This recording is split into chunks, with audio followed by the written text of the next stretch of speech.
I'm getting the notifications. I've had things. So yeah, LinkedIn. Yeah, Evening, everybody. Hello. Good evening. Was it afternoon with you, or is it? It's afternoon. It's 2. Okay. So yeah, we're doing this weird thing. So daylight savings time. Yeah. Okay. I'm so pleased you told me, because otherwise this would have gone horrifically wrong. I am also pleased that I told you. So yes, here in the United States, are you familiar with our political system at all? Vaguely, yeah. Yeah. Okay. You know, there's, I believe you'd call them twats. So, plenty of them. But so they all agreed earlier this week that daylight savings time needs to be permanent. And so we might just do the time switch twice more, depending on what the other half of our bodies of Congress say. Yeah. And if that is the case, then 9 p.m. will forever be the time in which we'll podcast. Unless, of course, we change the time we podcast. But that will be kind of the difference. Mm-hmm. Is that many hours? What is it, 7? 7 hours difference? 7 hours. Well, it'll still. Well, for me, it will still flex, because obviously we'll still have daylight savings. You'll still. Yeah, that's right. Yeah, because America isn't the world. I mean, I just like, how do you do it at different times than us, I guess, is the question. Yeah, so we do. Ours will be. What's the date? It's either next weekend or the weekend after. Okay. No, and then for the other end, it's on the last weekend of October, which is slightly different from you again. Yeah, because we couldn't just do things the same way. I mean, no, of course not. No.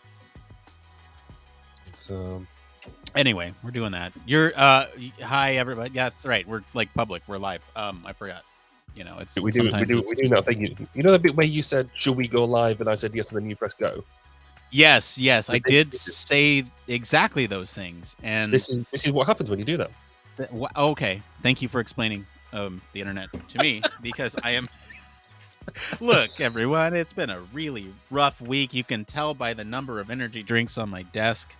I'm almost embarrassed to show this, but this is like, hold up, this is the week piling up for me. Oh, nice. It's like one for each day. Got another one that I'm actively working on.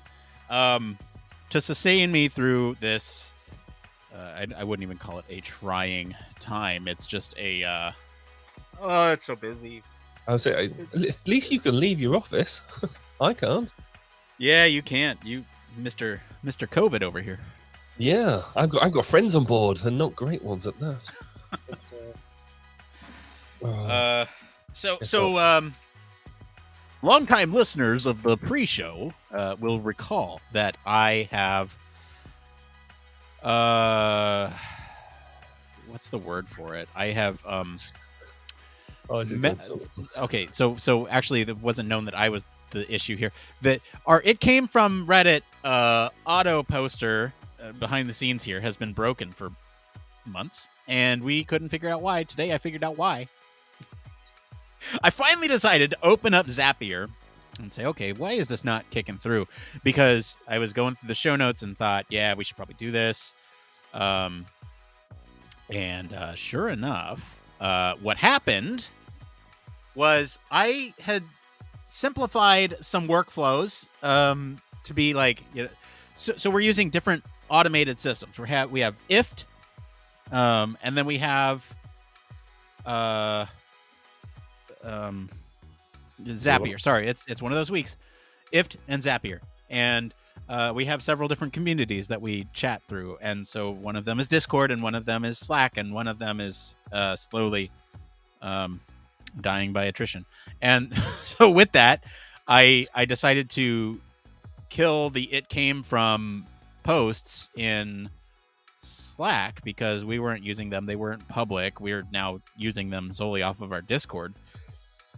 And in doing so, I had removed a critical step in our It Came From pipeline.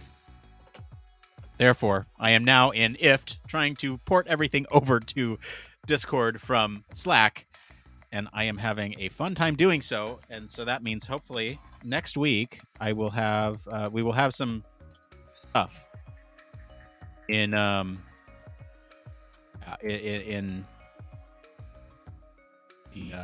it came from section. Would be a good time, I think. In the meantime, we are searching vigilantly for Reddit posts. No, we've got the Reddit posts. We're done.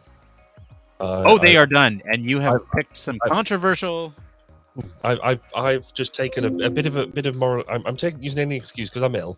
Then I can just do what I like, and there's no way you can't tell me off because you're telling off an ill person, and that's just rude. Yes. So absolutely, choosing what I like, and so I've chosen 3 mainly because I think you deserve it because you clearly messed up. Thank you. I appreciate it greatly. Let's not get stuck into the fact that there's no way I could do what you're doing, and I don't know how to do it. So there we go. What else do I need to do? Jeez. All right. So you know what? We're gonna test this out here. Are you gonna make my Discord go bing bing bing bing bing bing? I'm gonna certainly try. Oh, I can't wait. I need to go in. Where have I started? Edit title, the Discord. All right. Are we ready? Here we go. We're going to try this automation here, and we're going to see if this works.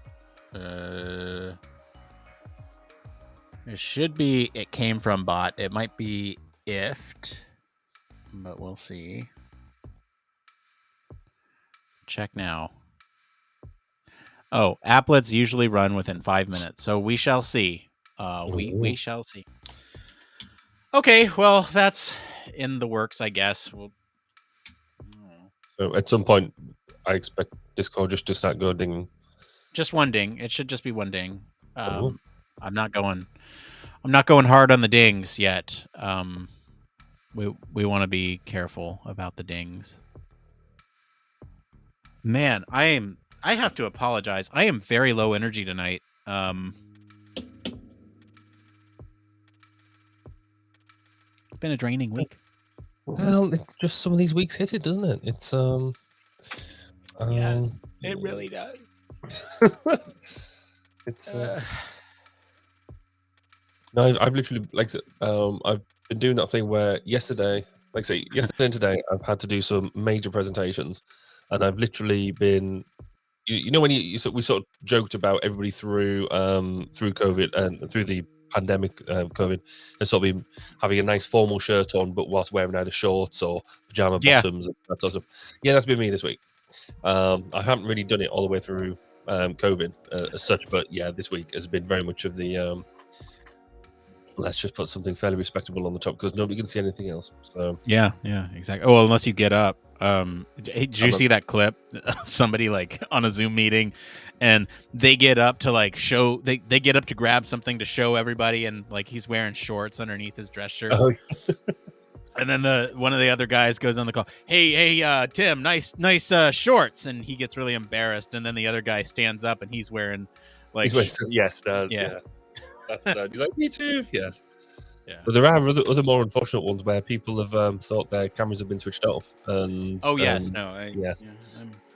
which makes me laugh. Yeah, those are fun. Okay, so I am viewing it came from questions that you have pulled for the very first time. Okay. Wait, this isn't University of Bath. Let's get that right. This is LMU, which is Ludwig Maximilian's University. I'm just going to say Ludwig Maximilian's University. Pretty best.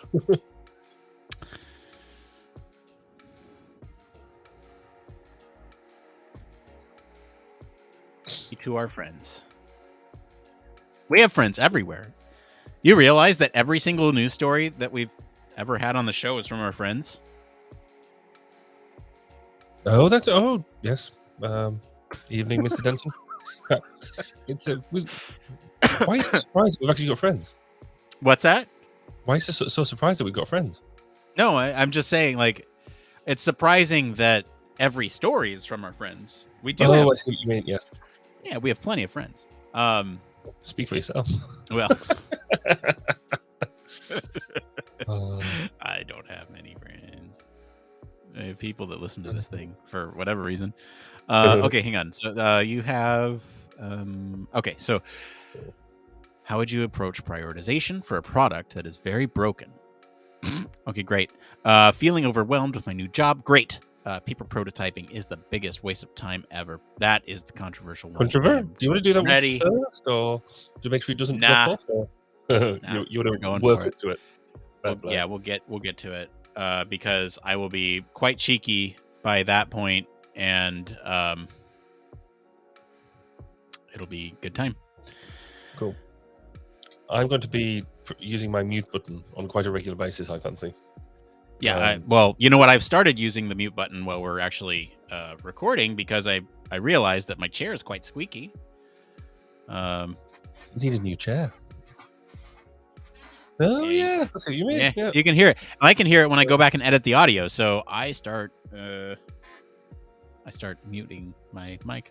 Hello to everybody watching. I usually am pretty good about that. Hello to everybody watching. If you're watching on any of our platforms, sincerely thank you. This is the pre-show. This is where the sausage gets made. We'll have the main show here in about 20 minutes or so. This is where we, like, I don't know. It's a lot of everything. We kind of, we put together the show notes and make sure that the show is going to be good for you. Good might be a strong word. Well, you know what? It's in an effort to look like we are prepared. I am glad you're filling in that part that you're at right now.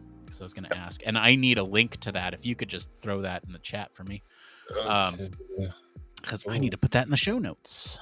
You do, and again, where I've been completely messed up this week, I should have started to send out some promo for that at the early this week, and I haven't done it because I've spent most of the time sort of on drugs, legal drugs. You know what? You know what though? Mm-hmm. It's okay because I missed some pretty important. Yes, we do have show notes. This is planned. Believe it or not, this is planned. Yeah. Yeah, I mean, we missed a pretty important thing this week too, which is the news cycle. We usually do like a recap, and I was having a hell of a day on Tuesday, which is normally when we push those out. And I said, this is for my mental health. I am not going to put that out, and I'm going to pay for it dearly when Friday rolls around and we have no news stories to poll for everybody. But it's okay. I think we had a couple. There's one interesting one on Twitter that that our social media manager tagged us in. Barry, did you see that? Oh, I saw that. Yes. Yeah, that social media manager's great, aren't they? But we, that's an interesting one to throw into the mix. Look, like I want to know what the research was like for that. So for anyone watching, what we're talking about here is some research done by, oh, forgive me, I am trying really hard to find it. Where tweets and replies, yeah, there we go. It was a paper on distracted driving, and it was analyzing road safety risks of sex while driving. And so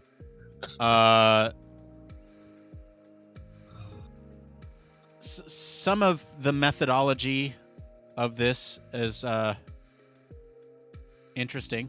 It's a 16-part thread.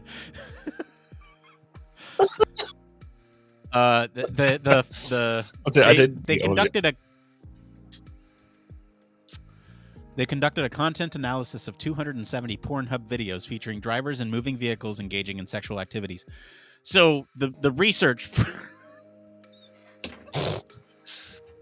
So at which point, when you're going to get grant funding, right? To do some of this sort of research, how do you justify that in a grant? How do you sell this? Yeah. We would like to. What's Pornhub for free? Well, and then write a paper on it, and we'd like you to pay us lots of money to do that, please. Yes. So, We'll need funding for pro or premium accounts, and so that way we're ad free. See, I don't know how that sort of thing works. So, of course.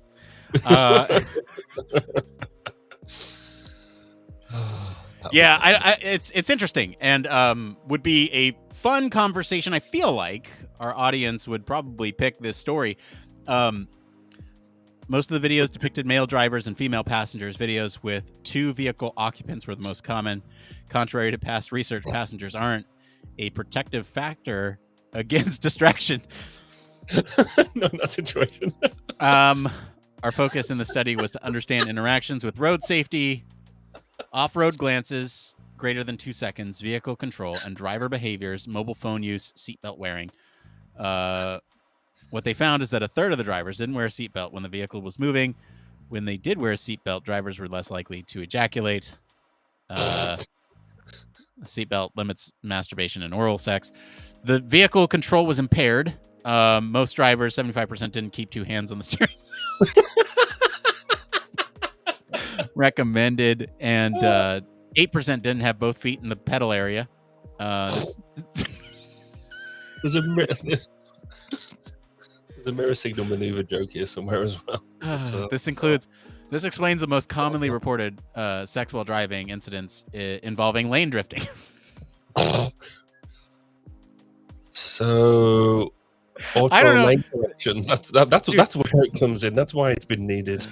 This research would be so fun to cover on the show. I don't know if I could keep it straight the entire time. 22% of drivers were holding the camera or phone during their drive. Drivers filming themselves. That's just dangerous. As another form of distraction that hasn't been explored in previous research. Another type of distraction that appeared, including undressing while driving, 24%. It's a quite complex task to negotiate when driving. When you think about it. So why is all this important? Why does it matter? A study demonstrates that distraction can take many forms. Also, distractions can be nested in others, such as using their phone. This knowledge expands our conceptualization of distraction. We propose the notion of complex distractions to describe these nested distractions. Importantly, there's a risk of copycat behaviors. Some viewers may be influenced to try some of what they watched. We also suspect that financial incentives may be a reason some people are filming and posting these videos online.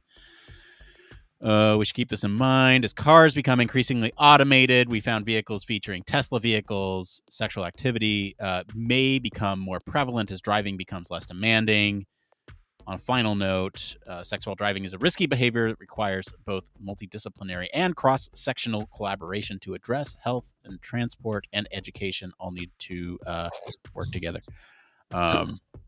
Rich has just posted. So being blindfolded and handcuffed is a pretty strong distraction. Yeah, that's fair. For sure. Yeah. For sure.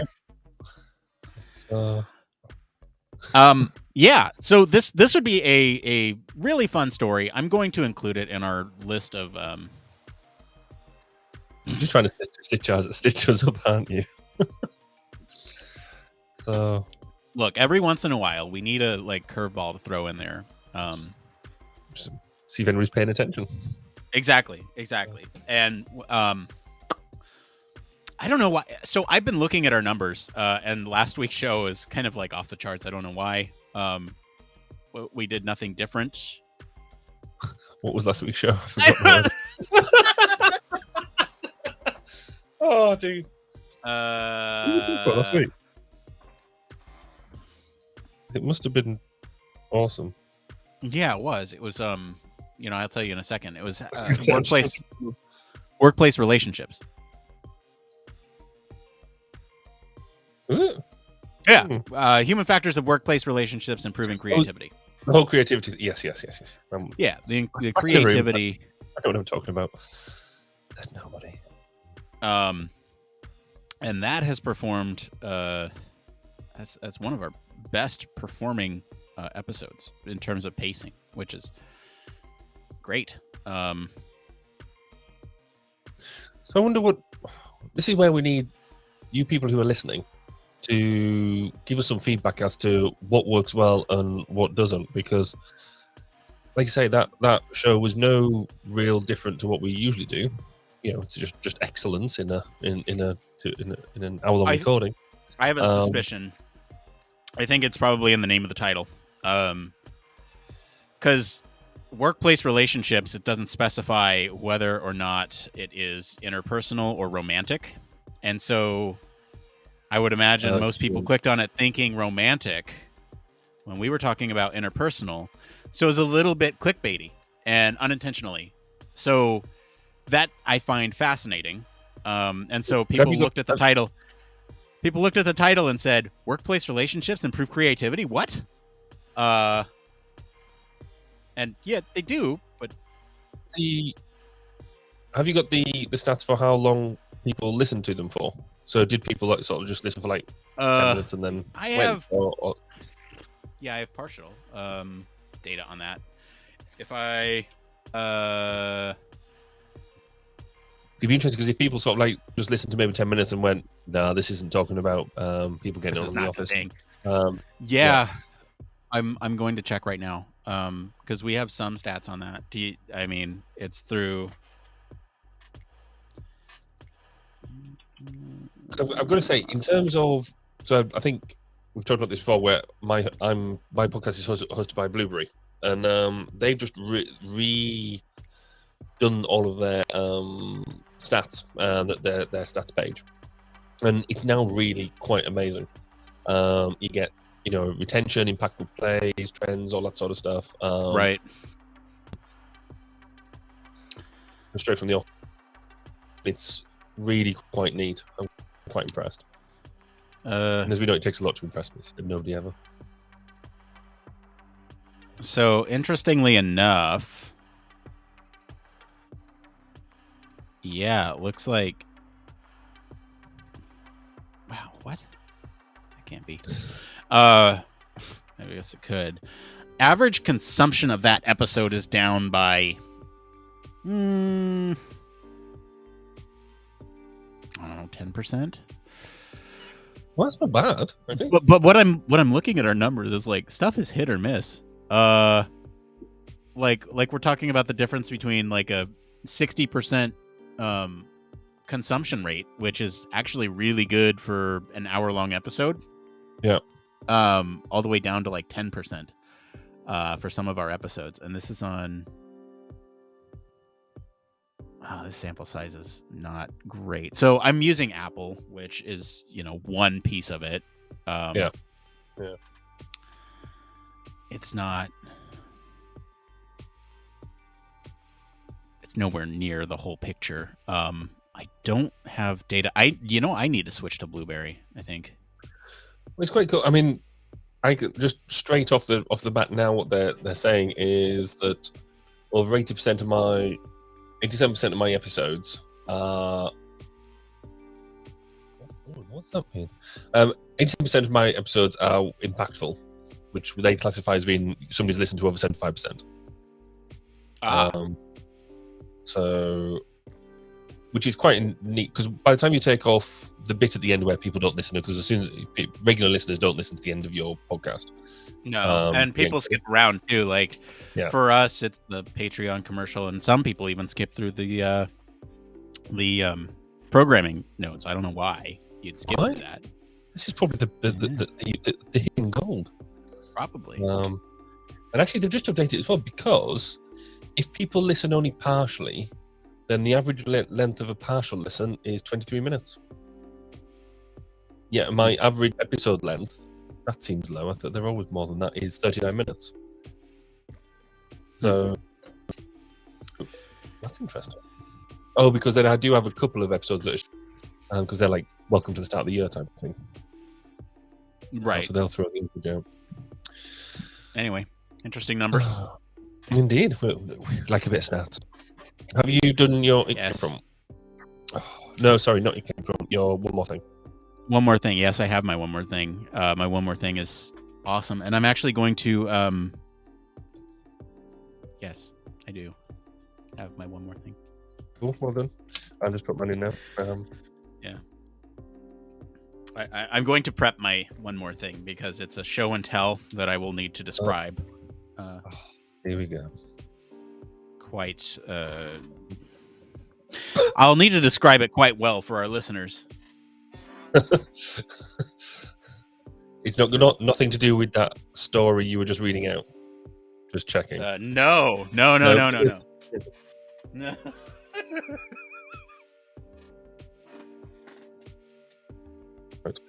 I'm. You got your one more thing? I've just got my one more thing and chucked that in there, so that's all good as well. Okay. Can you stop throwing things? No. Yeah, well, just generally. I'm just being flamboyant. What can I say? Okay. Look, as long as you stop throwing things, I think we'll be all right. But you really got to stop that, man. Well, I know it's a bit destructive, but good fun. You need some general impressions, unless you're happy with just freestyling your general impressions. Oh shoot! Yes, I do. Oh gosh! All right, I need those. You got 4 minutes. Come on. I do have 4 minutes. I can do this. Yeah. Hold on. What are my impressions of this? I love social psychology. This is neat. I don't. I'm going to grab some water. Okay, you grab some water. I'm gonna just sit here and freestyle rap to some of this stuff here. Hang on. Yeah, I think I'll. This is the cast, the Human Factors cast. We're gonna do a podcast about some stuff. Oh no, I gotta wait for the beat. I'm sorry. All I could hear from that was I just cut on my headphones. I was like, I think my headphones are broken. What? No. I was saying, while you're gone, I'm gonna throw down some beats or some freestyle with this beat here. Hang on, I gotta listen to it for a second. It's the Human Factors cast. We're gonna talk about some social science stuff, and it's gonna be a blast. I don't know. Good effort. I like that. A plus for effort. It's better than what I can do, so that's fair enough. Are we 237? No, we must be 238. We're episode 238, aren't we? Yes, we are. Okay. Sorry, I'm still preparing my one more thing, and it's being a little bit of a hassle. It's a good job I'm here, because otherwise, I mean. Yes, you would be. You have saved the day in multiple ways, so.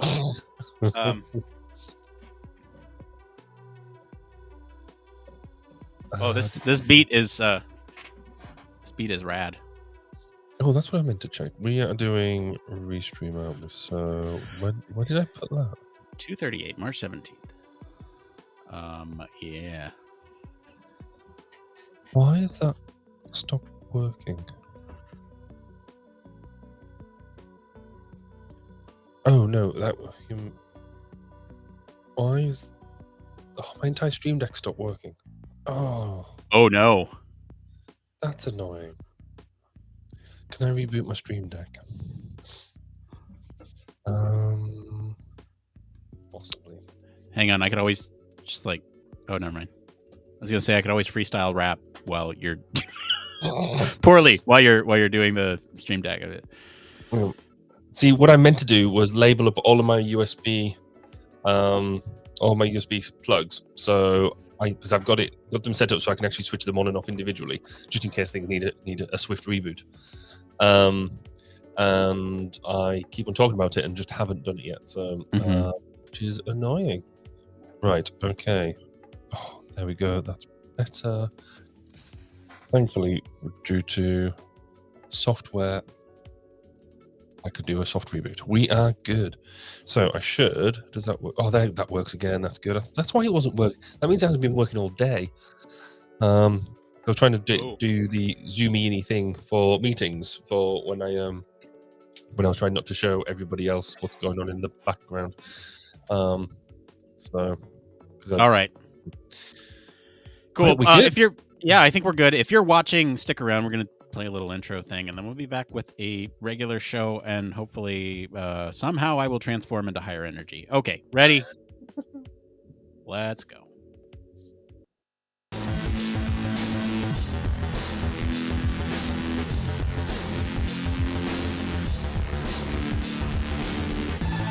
Welcome to Human Factors Cast, your weekly podcast for human factors, psychology, and design.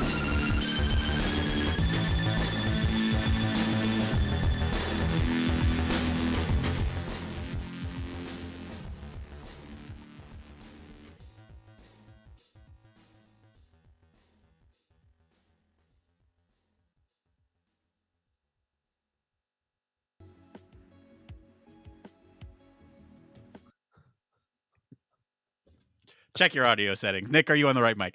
Hello, everybody. Welcome back to another episode of Human Factors Cast. This is episode 238. We're recording this live on March 17th, 2022. I'm your host, Nick Roome, joined today by Mr. Barry Kirby. Hey, good evening. How are you doing? I am well. You, on the other hand, sound maybe not so well. I've been better. I've been visited by COVID, and so I'm isolating and things. But because I'm isolating where we're recording, then it means I don't have to miss a show. So how cool is that? How cool is that? The COVID fairy gave you a visit. Hey, we got a great show for you all tonight. We're going to be talking about how our minds distinguish between various social influences. And later, we're going to answer some questions from the community about how would you approach a product that's very broken, feeling overwhelmed potentially by new job, and the controversial opinion about whether or not paper prototyping is useful or not. But first, we got some programming notes for you. The next episode for 1202, the Human Factors podcast, is live. Barry, what is going on over on the 1202 podcast? So on 1202 podcast on Monday, if I get myself sorted out, we'll be talking about musculoskeletal disorders and an app that's been brought to the UK anyway by Flex Health and Arco, that it's aiming to not only support musculoskeletal health in your day-to-day life, but actually if you've then got problems, it uses AI to bring you some physiotherapy. So been interesting to work out really what about musculoskeletal health and what we can actually do about it. So that'll go live on Monday UK time. Super cool. I'm looking forward to that episode. In other news, we do have upcoming here on Friday, April 1st at 10 a.m. Pacific, 1 Eastern. We do have the next HFES Presidential Town Hall. I'll be sitting down with a slew of folks from HFES, talk about the latest and greatest from HFES and see what's going on. Our last one was pretty cool, so highly recommend that you all come by and check it out. We'll also have it in the feed here. So if you miss it live, you can always listen to it here. All right, well, I think it's time that we get into this first part of the show. Yes, we know why you're here. It's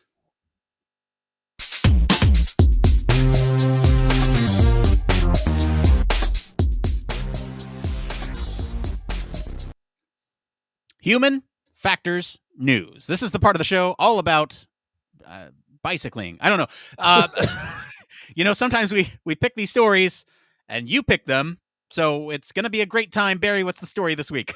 So this week is all about how our minds distinguish between various social influences. So when people change their opinion after they've received additional information from another person, this is an example of informational social influence. But when people revise their views because they want to be socially accepted, researchers refer to normative social influences. Previously, it was uncertain which neural mechanisms underlie these two different situations. Researchers characterize brain activities that occur if people have been socially influenced to change their opinion. The study showed that our brain solves social conflicts, that is, the differences of opinion, be the same neural machinery that it uses to solve its own internal subjective conflicts. A specific region of the brain takes the two factors into account, and that is how confident we are in our opinion and how polite we are obliged to be towards others. This study has shown that people tend to adjust their answers when their confidence was low, irrespective of whether they thought their partner was a human or not, and that'll become relevant when we do a bit more discussion. This information influence was controlled by an activity in the dorsal anterior cingulate cortex, or DACC, which is easier, of the brain, a region of the cerebral cortex. Test subjects also exhibited more conformity towards other opinions if they received their confirmation from their communication partner. This normative influence arose only when they believed that their partner was human, as did the correlation with DACC activity. Moreover, the normative influence was associated with stronger functional connections between the DACC and other social processing regions of the brain. This was not the case for the informational influence. So, Nick, were you influenced into believing the article? Look, there's some really interesting, how do I put this? There's some really interesting nuances here that I think we could really dig into from a human factors perspective. And I think it really will challenge us to apply it, because I'm looking at your general impressions here. But mine, I love social science stuff, and I think social psych is a really cool topic. And this adds sort of the neuropsych onto it, and I think that's fascinating. Not strong feelings either way, but it's we're gonna try here, folks. Barry, what I are mean, your thoughts? from my perspective, it's another one of these things that is like, it's cool. Yeah, I mean, you're absolutely right. This whole social psych stuff is cool. The neuro behind it, the neuroscience behind it, is really interesting, because there is fundamentally there's still so much we don't know about the brain, how it functions, and all that sort of stuff. But in a practical sense, what does it give us new? What's it actually telling us? What is it that I can then go and take away and do something differently because of it? Part of me thinks that there isn't anything there yet. Though this talk about where they talk about humans and non-humans giving given supportive influences, which we'll come on to when we talk a bit more about the article itself, is interesting. But do we want to dig into a bit of, I guess, some of that psychology, that social psych stuff that you like and you think is so cool? Yeah. Do you want to dig into some of them sort of concepts that we should be thinking about with this? Yeah, I think, we're talking about this study here in terms of influencing others, and there are several different ways to think about social influence. This is going to take it back to like social psych 101, right? We're going to talk a lot about that stuff, but I think one thing for us as human factors practitioners is to really stretch and talk about how social influences can affect things like cognition, performance, decision making. And I think some of those key human factors principles are actually affected quite a bit by some of the other stuff going on socially. So let's open our minds, let's stretch our brain muscles, and try to get this all linked up for y'all. So let's take a look at social influences from a social psychology perspective. So there's a couple different ways to think about this, right? There's let's start with like informative social influence, or this might be called social proof, and uh other people call it that. So this is when people feel the need to really be informed by accurate information, and when they don't have the confidence in their, and especially when they don't have the confidence in their own knowledge. And so this is why, in a lot of cases, people go out and search news stories, and there's a whole bunch of issues with trust and social influence when it comes to misinformation and things on the news. So, I mean, this is a really big one. But basically, when they turn to others in hope of getting that correct information, when they accept that information, whether or not it's accurate, that person is subjected to social influence. So there's a whole conversation right now about how misinformation is handled from news sources and from those in your community. Someone could spout misinformation about vaccines or transmission of COVID, or even COVID itself, and relevant to you, Barry. So, like, I there's a lot of different ways in which misinformation can manifest, and it's a form of social influence. Um, do you want to talk about normative social influence? Yeah, so that second type of conformity is normative social influence, where people want to fit in amongst friends and colleagues. And fundamentally, they want to be liked and respected by other members of their social group. They value the opinions of other members and seek to maintain their standing within that group. Therefore, people will just adjust their own attitudes and behaviors to match the accepted norms of that group. And so if that's your local community or your local family group or your local friendship group, this conformity with the majority may involve, the fashion trends that are popular amongst a group of friends, or adopting rituals of a religious group, or watching a particular TV show, or not wearing masks, or not getting vaccines. All them sort of things. If people within your circle are do or not, either doing or not doing something, you will generally try and conform with that to stay within your normative group. Do you want to hit us up about social influence and conformity? I do, but I want to pause on normative social influence because I think this has a lot of potential for human factors applications. So when you talk about fitting into a group, on the past, I feel like couple shows, we've talked about what working in the workplace could potentially do. And so if you have, those workplace relationships that we talked about last week, you might feel more likely to be impacted by these normative social influences if you want to fit in with a group that you like. And if you start sort of pairing that influence with pro-social behavior, or or you talk about climate ergonomics, Barry, that's something that you're passionate about. And so pairing that normative social influence with like pro-social behaviors like recycling, if you see your friends doing it and they recycle, you will be more likely to recycle to fit in with that group. If they are taking their bikes to work, you're going to feel more inclined to take your bike to work too, because that is something that you can relate to them with. And so likewise, if you foster an environment of productivity, I think this is where, when we talk about human performance, we can really make that human factors connection here. If you foster an environment of productivity in the workplace and healthy work-life balance, I think that has a huge impact on human factors. So I just wanted to highlight that because I think it's so critical for that human factors connection that maybe wasn't apparent at the top when we started this news story. So yeah, let's talk about social influence, because this is kind of that other piece of the puzzle, right? This can manifest itself in many different forms. And we've been talking about conformity, and that's kind of the big one here.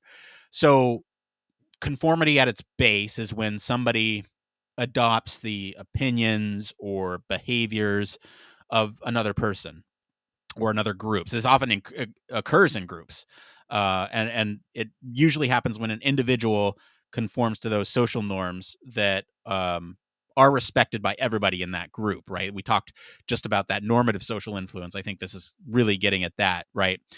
There are other things that are not behavioral that are also adopted. So they might conform as well to opinions and values, which will impact behaviors, right? And they express support for some of these views accepted by the group, and sort of withhold the criticism they have about some of these views and opinions, right? And ultimately, this does come down to behavior. Like these withholding of criticism and supporting views will manifest itself in ways that result in human behavior, right?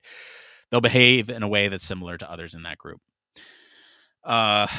I don't know. Anything to add to that, Barry? Or do you want to jump into public versus private conformity? Because there's quite a difference. Yeah, before I jump into that, I think it's that social influence and conformity is something we see a lot in the workplace, because of almost that that community of the workplace, and how you seem to fit in, what your perception of what your work behavior should be like, which might be very different to what you're doing at home. So it is quite an interesting one. The public versus private conformity is super interesting for me, because it basically, when you look at it, when you conforming to the social norms of a group, a person may disagree with the opinions that they express or the actions that they take, but nonetheless they adopt the behavior that is expected of them. And this whole public versus private bit is actually, if you've got public conformity, it's involving matching your own behavior to meet the expectation of others, but whilst inside you might hold a different view. So the example that we've got here is a student may express a liking for a rock band because all of their friends listen to it. However, privately they may dislike the music, but they pretend to like it just to fit in with the group. Private conformity is actually when a person internalizes the views of a group and adopts that majority of opinion as their own.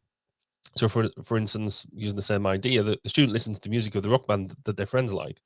Over time, they realize that they too enjoy this type of music.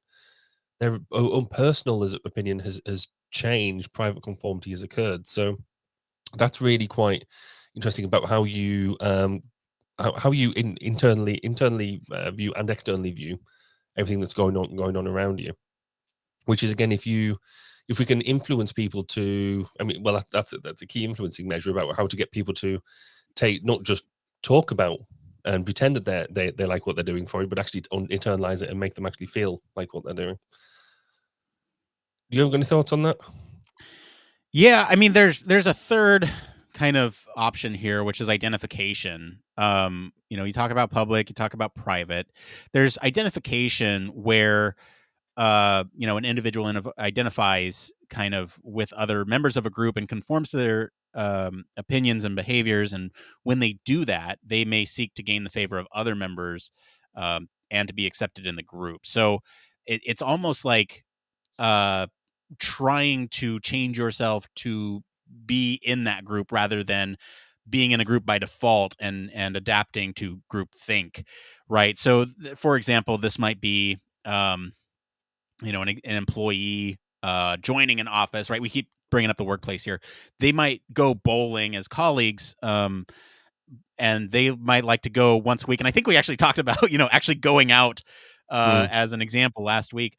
But they go out to this bowling alley once a week, and privately, this person might dislike this pastime and prefer to spend it reading. I think we talked exactly about this when I was like, I just want to go to the hotel and like hang out. Yes, I've had a good understand. Yeah. So actually, on that, having read them out like that, which is first time we've done that out sort of publicly, what's really the difference between that public versus private and that identification? They're largely the same thing. Well, I think the difference when it comes to identification is sort of the wanting to be accepted into a group versus Mhm. the public conformity is you're already in a group. This is my understanding. I'm not an expert in this stuff, but public conformity kind of is like you're um, in a group by default, right? Like Yeah. Yes, that's identification is almost like I want to fit into this group, how do I and get in there? Yeah, yeah. No, that makes yeah. sense. Let's talk about internalization. You want to talk about internalization? So internalization is another form of opinion conformity where the opinions of the group or minority within that group influences an individual's own options. The person may not only express the views of the group publicly, but also adopts these new views and regards them as being their own. So a form of private conformity. This internalization of new beliefs frequently occurs in religious groups, where members privately adopt the spiritual ideas expressed by authority figures as their own personal beliefs, which is obviously really interesting because we do have them. We've seen quite a lot of that at the moment around everything to do with COVID, everything to do with, I mean, particularly in the States, you've had interesting activities on Interesting the is one way football to put scene. And so, yeah, you can definitely see that sort of behavior occurring on a regular basis, can't you? Yeah, internalization is basically the process by which those thoughts and opinions become your own when you're trying to conform to a group. And then the other piece of that is like compliance. This is kind of another form of conformity, which is when somebody requests something that maybe an individual or group um, they request something for that individual to do, right? It's instructions from another person. And unlike internalization, where you are slowly uh, adopting those opinions as your own, this doesn't necessarily require that private conformity. They actually might reluctantly comply in order to kind of fit in with the group. Um, and they might be privately doubting that request to do something, right? Uh, I feel like this is Fox News. Internally, they have a memo to be vaccinated. Um, that's their sort of I guess workplace mandate is they need to be Mhm. vaccinated, but they're sowing distrust That's it. um Yes, it's true. and so it's like I don't know. It's just a I don't know, weird.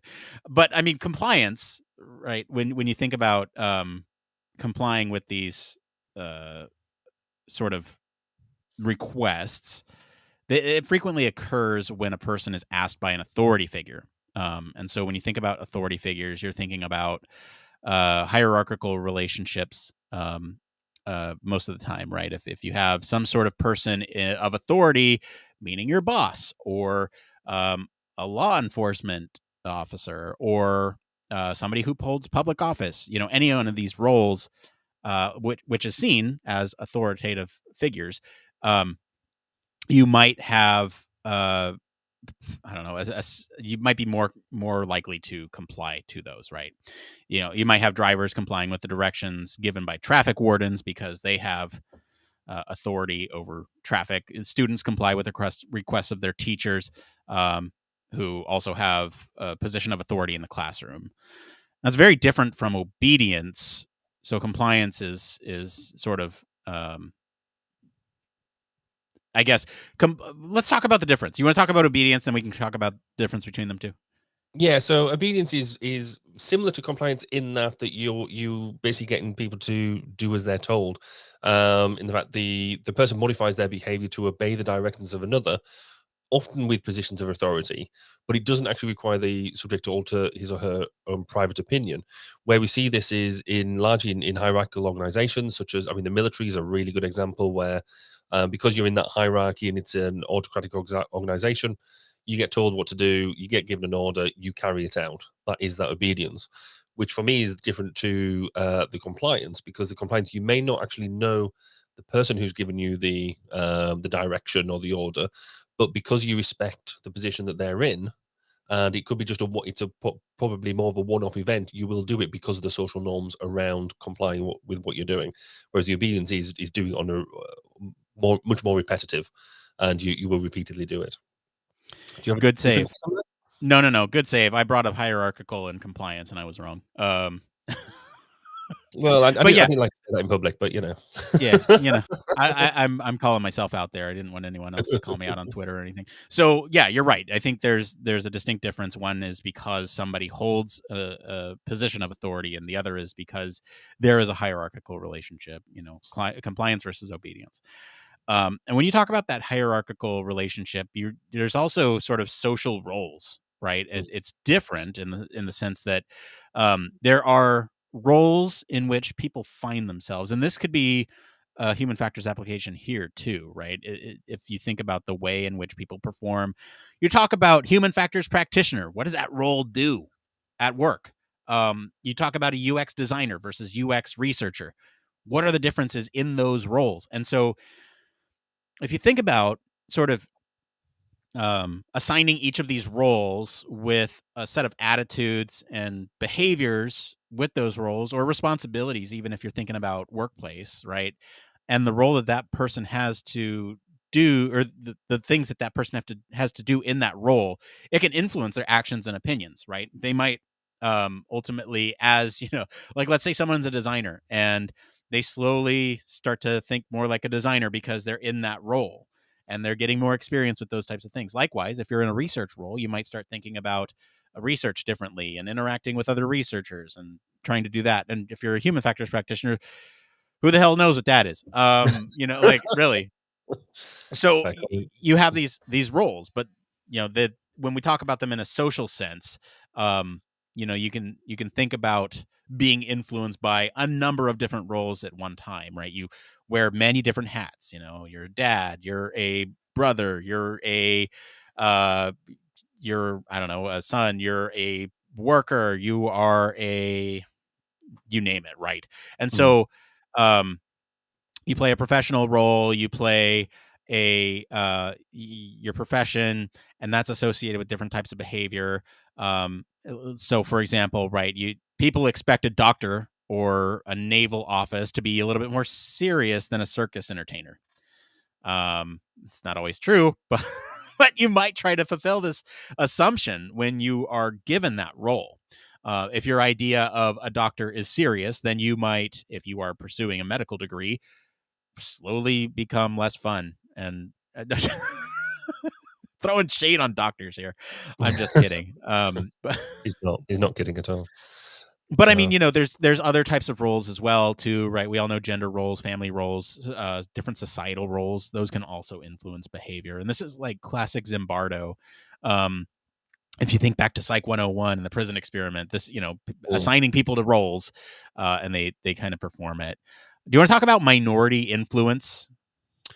Yeah, so while conformity usually occurs in response to the vast majority of a group coming together and influencing other members, individuals or minorities of group can also exhibit social influence. So this occurs when individuals present an opinion that is different to what is held by the majority. So as this opinion is novel and contrary to the group norms, the attention of the other members is drawn to it, and they are led to then consider the merits of the minority opinion. Because it runs against the accepted beliefs of the group, it cannot rely on normative influence to lead the other members to comply. Individually tend towards a majority held view, to feel as though they're part of a group. But this minority view usually needs to exert informative influence by presenting new information, maybe a key fact or a key bit of knowledge, as having been overlooked by the majority. A minority can persuade other members to reconsider their opinion. This is known as conversion.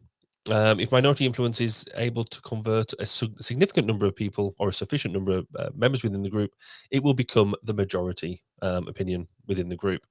So many social and political movements, such as the civil rights movement in the US, and use minority influence to change the views of the wider population.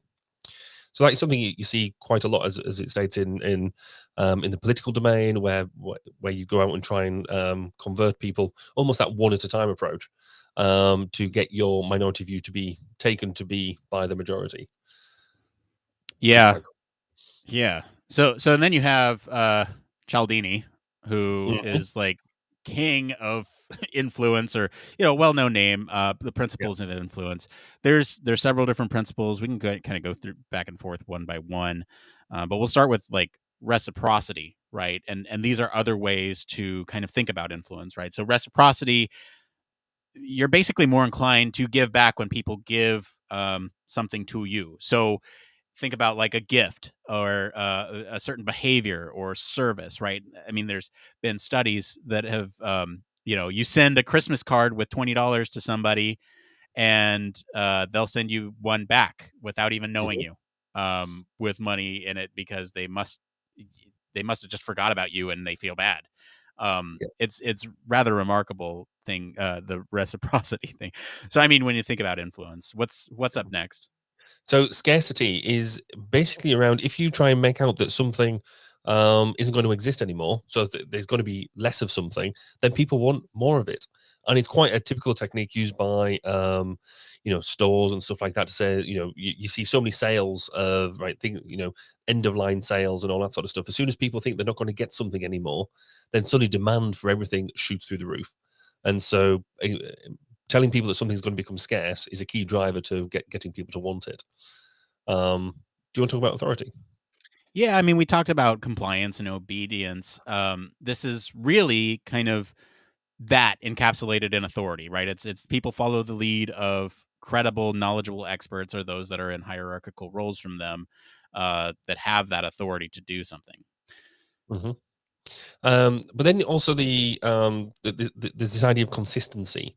So people like to do stuff that they've already done. So if you're agreeing with getting people to agree with what they've already done, you can point out that, say somebody gives to charity, and you want them to give to your charity, you can use that to say, well, you give to that other charity, so you're clearly charitable, so give to our charity as well, or anything like that. So if you can get them to continue the behavior that they've already had, you can turn that to your advantage. Yeah. Then there's liking. You're more likely to say yes to people that you like. So be Hmm. likable. Words. And social proof, we've already talked about social proof in quite a lot of detail, but that idea of you want to be part of the group, you want to, if somebody else is doing something, you want to generally go along for the ride and follow what everybody else is doing. And Yeah. then do And you want to hit another one? yeah, lastly is unity. Us versus them. This is political parties. This is different groups that you feel like there's another group kind of opposing you. You need to be united in your thoughts. And so That's kind of the last one here for principles of influence. Now let's wrap up. That's influence 101, folks. That's social psychology. Let's talk about this in relation to the article and human factors in general. And I think there's some really interesting discussion to be had here, potentially around sort of the way in which they measured this, right? So they've been using a computer-based game for this. Again, to remind everybody, since we've kind of gone so far from the original article, basically we're talking about how our minds are distinguishing from various social influences. So all these different social influences that we just talked about, our minds are distinguishing from them or between them through our brain. My brain is clearly not working tonight. So what they did is they did this computer-based game where the participants had to try and remember the position of a dot displayed on the screen. They gave confidence values for their answers. However, if they were allowed to revise their guesses, they had seen the answer of a computer or a virtual partner with whom they'd been introduced to before the experiment. In reality, all answers were provided by computers. So they only, manipulated whether or not the person thought it was a person or a computer. And that really produced some interesting outcomes here, right? Because we're talking about the differences between working with humans and versus working with computers, and there's kind of huge human factors applications here. Yeah, no, there absolutely is, because certainly when we're doing a lot more work around AI, machine learning, and things like that, we're getting more and more systems that are going to be providing guidance to us as humans. And one of the good drawouts of this, or one of the interesting drawouts, is that if somebody was going to make a decision, they had that low set of confidence. If they thought that the bit of advice being given to them was by a human, then they'd more likely match that advice if they weren't really confident in what they were doing. If they thought that it was being given by a computer, then they'll be less likely to change their minds, because they assume that they know better. So, but as you said, the actual at the baseline, all the answers were being given by computers, so you could really see that draw itself out. So if we're doing a lot more work around AI systems, even everything from Alexa and Google Home and all things like that, all the way through to some some of the futuristic AI systems, if we're going to have that sort of relationship with them AI systems, and we're just not going to trust them, and we're automatically going to override them, is that going to make them sort of systems basically less trusted overall? Are they going to have the impact that we truly think that they should have? And so how we deal with that from a human factors perspective is going to be quite key, because we've got to make sure that we present that information in the right way, that the advice, because it will be advice or it will be guidance or whatever, will be taken in the way that we intend it. Yeah, and I mean, you could always tell somebody that they are talking with a human to I don't know, help with that trust, right? We're talking about trust in human robot AI teaming here.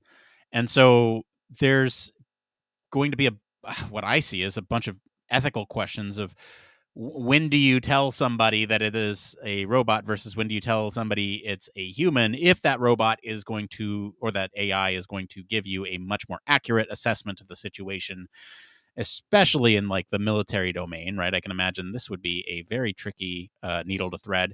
You also have sort of situations where it's less, stakes are less high. Something like chatbots. Do you tell the person that it is a chatbot or not? Because if you do tell them it's a chatbot, they're going to be less likely to trust their answer. They're going to click through to get to a real human. Or do you say, fake it? I see it sometimes like, hey, my name is John and I'm here to help you. What can I help you with today? And it's so obvious that it's a chatbot, but it's like one of those things is, how do you design around making it feel like a human, but still being ethical about it? I don't know. It's a huge. We're not going to solve it here today on Human Factors Cast. I'm sorry if you tuned in for that, but Though on that point, if you want to read more into that, there is a book called Virtual Humans by David Burden that is all about that the development of chatbots and things like putting chatbots through the Turing test and things like that, which is thoroughly interesting and thoroughly recommended. Right. It'd be very interesting to see where social influence falls with computers that pass the Turing test and those that don't. Mhm. And telling them they're all robots, but then kind of the ones that do pass the Turing test, you're like, is that really a robot? I don't. Yeah. It's one of those things where we just don't know yet. I think we're close, but we just don't know yet. Any other closing thoughts on this article or Um, social influence?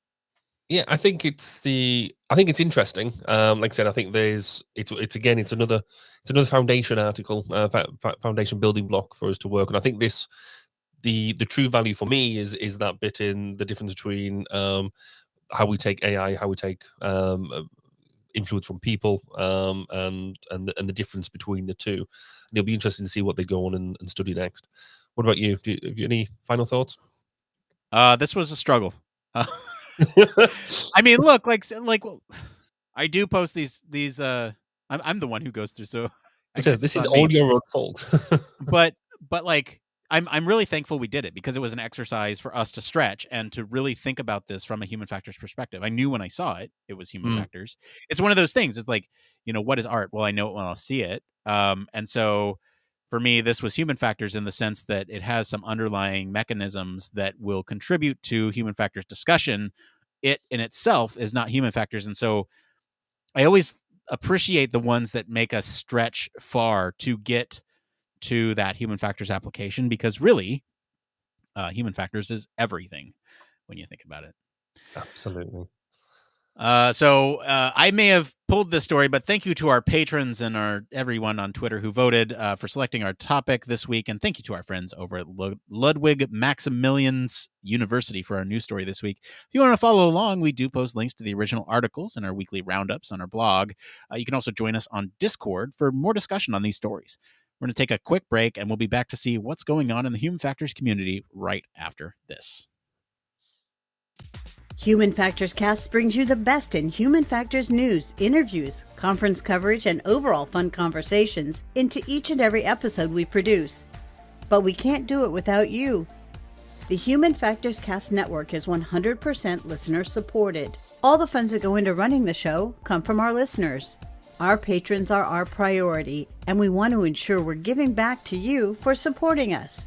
Pledges start at just $1 per month and include rewards like access to our weekly Q&As with the hosts, personalized professional reviews, and Human Factors Minute, a Patreon-only weekly podcast where the hosts break down unique, obscure, and interesting human factors topics in just 1 minute. Patreon rewards are always evolving, so stop by patreon.com/humanfactorscast to see what support level may be right for you. Thank you, and remember, it depends.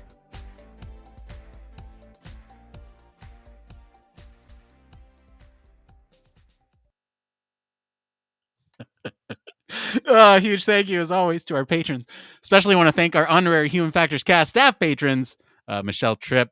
Patrons like you keep the show going. Thank you so much for your continued support. I don't think I've mentioned this in a while. I'm trying to figure out which one I talk about. Let's talk about the website. We have a website. It's pretty awesome. Go check it out. Humanfactorscast.media. You can do a lot of things there. And we have all sorts of fun things over there too. We got detailed show notes with links to any guests that might have been here on the show that week, as well as embedded YouTube videos. So you can again see how handsome Mr. Barry Kirby is when he's got COVID. He's incredibly handsome. Especially if you're regularly an audio listener. We do have weekly news roundups most of the time.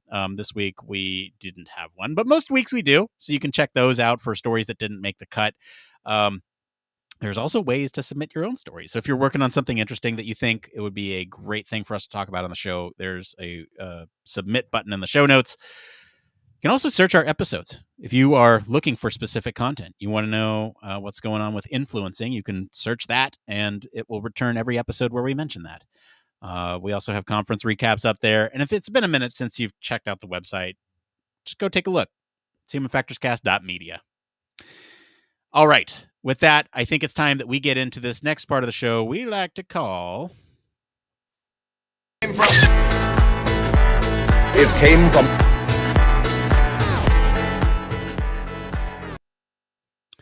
Yes, we're switching gears. We're getting to It Came From. This week it's all Reddit, but I think this is we got some good ones this week. This is the part of the show where we search all over the internet to bring you topics the community are talking about.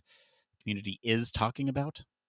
Grammar. If you find these answers useful, give us a like to help other people find this content wherever you're listening, watching, all that stuff. So we got 3 today.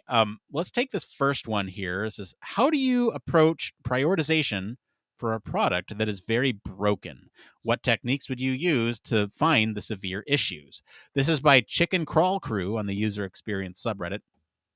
They go on to write, let's say you've identified that in your online store, the search is the most important experience and everything is broken. Search filters don't work or act as expected. It's bloated. The UX is absolutely horrible. Categories make no sense. Naming of features make no sense. Selecting a feature shows results, but the results don't seem to contain the thing you selected. How do you identify all issues, technical and design, and prioritize them best? Anything besides doing a heuristic review? Barry, how would you approach this situation? I'd start again by the sounds of it.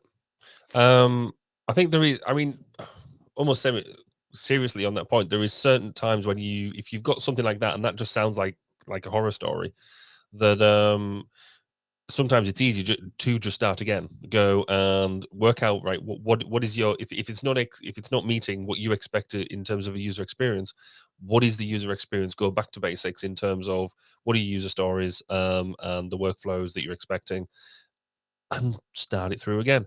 The other one I quite like to use to justify that, I guess, is like things like cognitive walkthrough, that type of approach of, again, it's just going through, right, what is it you're expecting, detail it, and but just from that, I would rip it to bits and start again, because I quite like doing that sort of thing. What about you, Nick? How would you? I'm sure you'd take a much more considered approach to just a big habit. I don't know. I think the tear it down and try it again is a good approach, but let's say you don't have that option, right? I think there are some clever ways to sort of suggest a major overhaul with some simple tricks. PMs hate this one simple trick. So like what I would do is I would sit down some users and really talk about, do kind of a card sorting exercise of features, right? What is the thing that you need, to be 100%, and kind of have them sort by that way. And that way you have some sort of indication of priority for what's important to the users, right? Search is a whole thing. And yes, it's broken, but are you going to fix the results first because that's what they're most interested in? Are you going to do filters first because they need to be able to have that functionality and that might result in better results? It really comes down to, what the search is intended to do for your product, because search could be broken, but what if it's like a very minor part of your other product, like your whole product? What if your product is mostly controls, and really search is for like minor things like settings? It doesn't make sense to do a whole overhaul for something like that. So really, how big is the problem in relation to the rest of the product? And then understanding what sort of requirements are needed from the user perspective, right? I think that's kind of a conservative approach to maybe not tear down the whole thing and start over. Yeah, I don't. Part of me says that if something, I mean, because they've said everything is broken. Part of me says that would I go out to users at that point? Should I not be able to pull in from either my own experiences, or at least be able to, if it's a store, then one of the things I'm going to be able to do is sell something. I'm going to be able to see what I'm going to be able to sell. I should be able to at least hit the top 3 things that need to be working out of an online store. That isn't rocket science. No, yeah. And getting that work, but it depends what they mean by, my version of everything is broken is possibly less dramatic than what their version of everything is broken. If it's truly broken, I'm an engineer, hit it with a hammer. But if it is a bit more nuanced than that, then I think you should be able to rely on your skills as an HF practitioner. But then, yes, if it's much more nuanced, then bring users in and do that. It depends on severity, I guess. Oh, it depends. Are you telling me that something Oh, in yeah, human factors depends? Yeah, and like, look, I didn't even queue that up. Didn't think no, you about that. didn't. Look, Yeah. it really does, right? How severe is the product? You say it's very broken, everything is broken, but really, what is salvageable from it? And you should know, like you said, Barry, like what the top couple issues are. I think you could go out if it makes sense to do. I don't know. I was talking about generally, right? I wasn't Yeah, talking yeah, about yeah, search. yeah. Anyway, Yeah. let's go into this next one here. This is feeling very overwhelmed with my new job. This is by Mango Strudel on the user experience subreddit. I just landed a job as the only designer, or we can say human factors engineer, or UX researcher, or whatever it is. It's all applicable at a startup because I had 5 years of experience working as the sole designer for startups. I am 2 days in, and I realize that being the only designer at all times has created bad habits in me. My methods are not as clean, and it's the first time that I have someone in the company, my direct boss and CTO, who have some level of experience in Figma. To be honest, he knows more than me, just isn't as experienced with the visual design. I feel like I can't fake it till I make it here. Like in all the other jobs I had so far, the fact that this is on an entirely new subject matter, AI, isn't helping me either. Since today's 3-hour meeting, I understood almost nothing. I'm working from home today and I am having panic attacks constantly. Will this get better? Am I in over my head? Too long didn't read. Am I panicking about a new job? Barry, have you been in this situation? And Yes. what do you recommend? I was in this situation last week. So literally, I've started a new project, and it's in a subject area that I know a bit about, but not a vast amount about. I know my role in it exceptionally well because it's called about human factors integration. But the actual subject of it is something I haven't touched on since university, and so from that perspective, I'm about 20 odd years out of date. So yeah, I completely get where you're coming from. The what I would say is that you've joined a team, and they wouldn't have hired you if they didn't see the skills that you had, because presumably they asked you if you've had skills, and you told them you had some skills, and, and probably in this sort of role, you probably demonstrated some sort of skills as well. And me, COVID. Um, so trust them to a certain extent that they've hired you. They might have some more experience, like saying in Figma or any other tool that doesn't really matter. And but you've said yourself they don't have the same experience as you in visual design. So go with it. That's your role in the team. Bring that visual design to the team, and if you lean on them to learn more about Figma from them, if they've got more experience, that's fabulous. Crack on. Um, you're only a couple of days in. Whenever you start a new project, I don't even if it's not with a new company, it's the same company, or whatever. When you start a new project, you are learning new stuff all of the time. You will feel swamped, but don't panic. It will all become fine. If you're still feeling like this in sort of 6 months' time, that's when you start asking the questions. But for a couple of days into a job, I mean, have you learned how to fill out your timesheet yet? Because no Right. doubt there will be a new system for that. And let's face it, most companies, that's the most important thing. So yeah, I think just don't stop panicking, breathe, um, and realize that they've hired you because of your skills, not because the skills that they've already got. You're bringing something new to the table. Yep, you took my answer, Barry. They hired you for a Yay. reason. I think what you're experiencing here is imposter syndrome, and I mean, you are overwhelmed because yes, it's a new domain. I know a lot of people who work in contracting where, like you said, Barry, you might get introduced to a new contract that is a completely different domain, and it's your job to understand, but not on day three. Hmm. Not on day three. You don't need to understand everything about artificial intelligence on day three. Take your time and learn. They expect it. Um, I just switched domains recently too, and I am still completely lost, and that's okay, right? It's going to take me time to understand. I I feel a little nervous about not knowing, but then it's okay. Imposter syndrome is a real thing as long as you're not, um, as long as you can do the job, and if you can't communicate that, you need a little bit more information or time or whatever it is. I don't know. I don't see this as yeah, like you said, Barry, 6 months maybe, but 3 days, nah.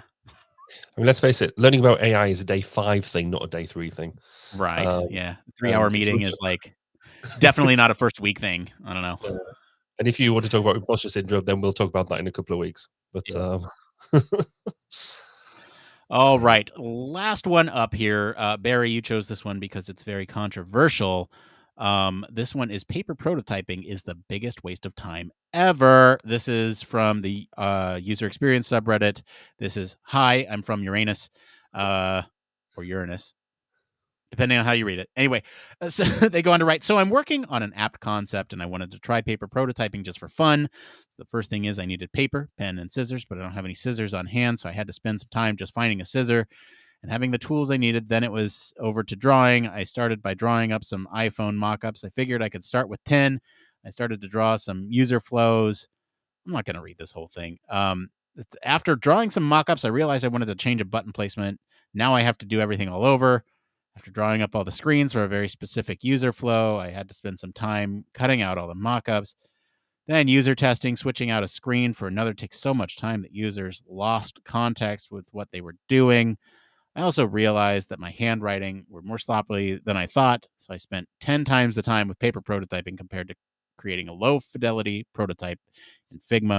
And the whole experience sucked for everyone, and I got nothing out of it. Barry, do you feel that paper prototyping is the biggest waste of time ever?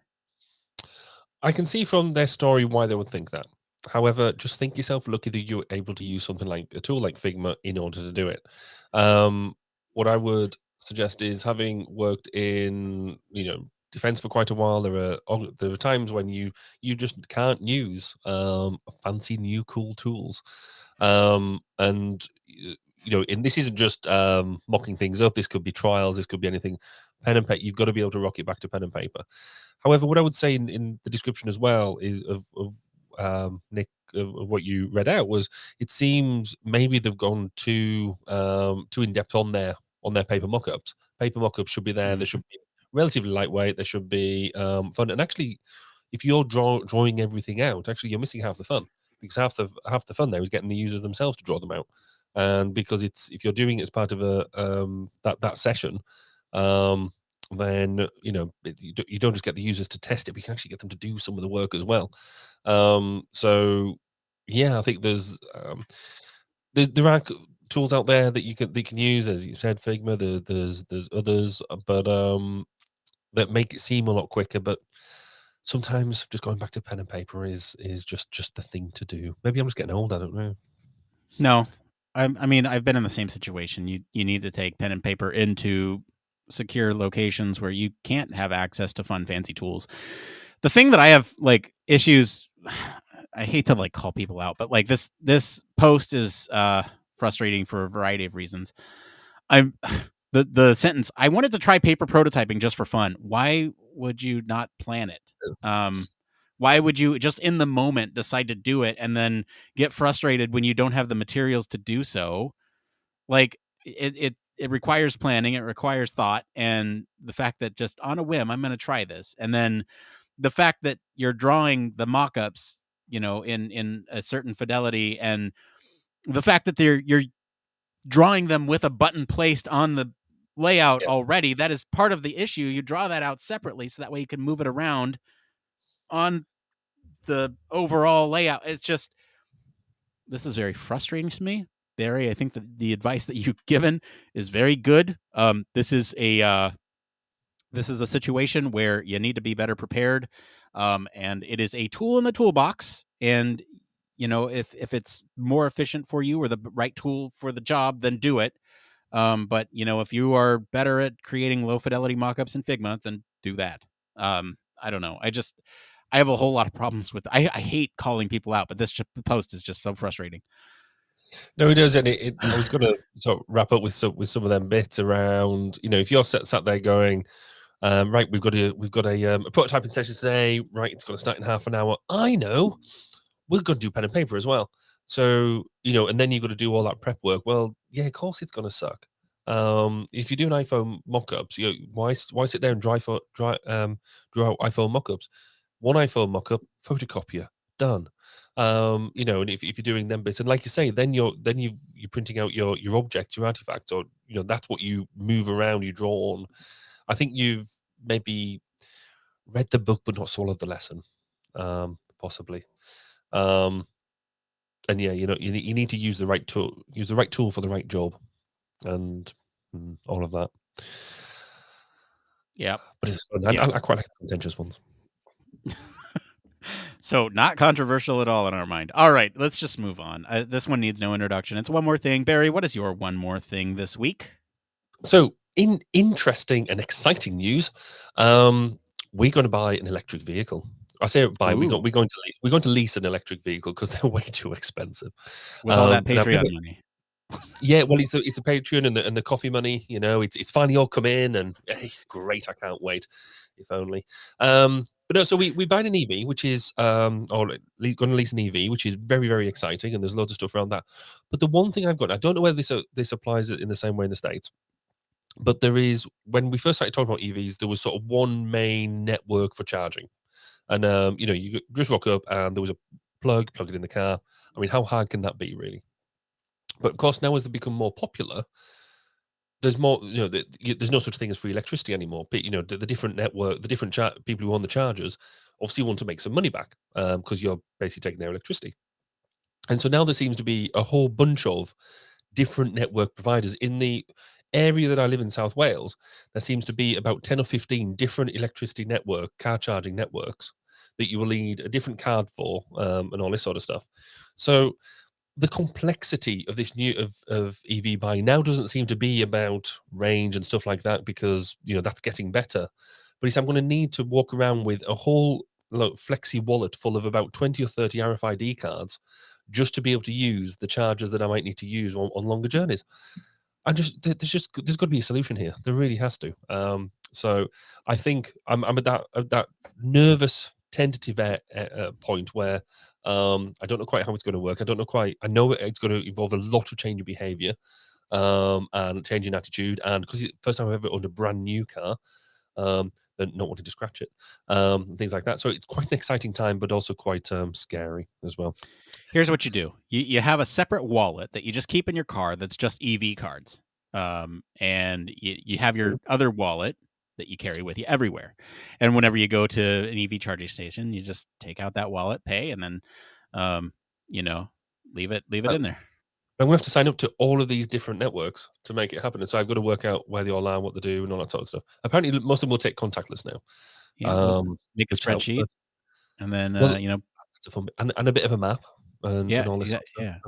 But A spreadsheet, a map, pull it up on your Tesla dashboard, and call it done. Not a Tesla. Not a Tesla. Ooh. So yeah, but apparently other EVs do exist. Oh wow, interesting, fascinating. Yes. What about you? Yeah. Okay. You're ready for dorky. So my one more thing this week, it's going to be a little bit of a show and tell, so I'll try to describe it best I can for the audio listeners. I bought an adjustable gooseneck phone clip. Now, what this means, we're going to get a little dorky here for a second.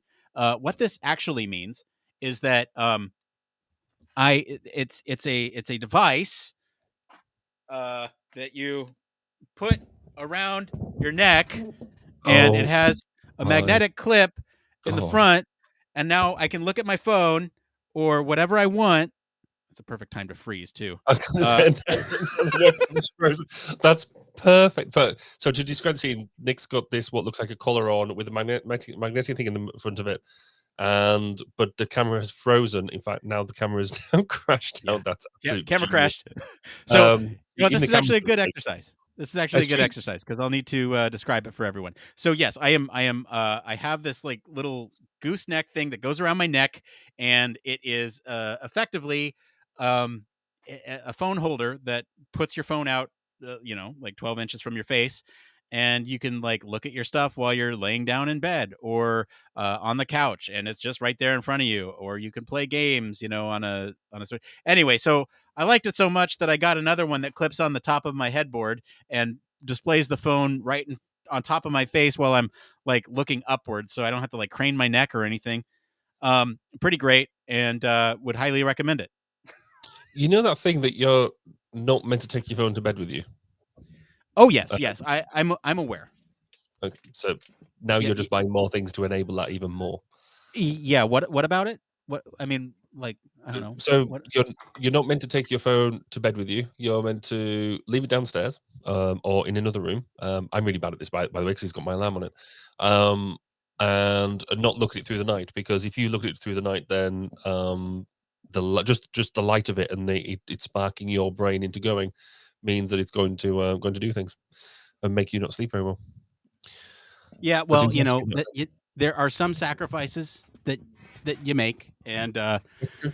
that is one of them. So But yeah, does your gooseneck make you happy? my gooseneck makes me happy. Well, that's And all that matters then. I will show more of it in the post show for those watching. Oh, can't wait. All right. Well, that's going to be it for today, everyone. If you like this episode and enjoy some of the discussion around influencing human behavior, we encourage you to go check out and listen to episode 208, where we talked about how work pandemic protocols influence human behavior, employee behavior. It's all the same. Comment wherever you're listening with what you think of the story this week. For more in-depth discussion, you can always reach out to us on our Discord community. You can visit our official website. Like I mentioned, it's a pretty cool resource. Sign up for our newsletter. Stay up to date with all the latest Human Factors news.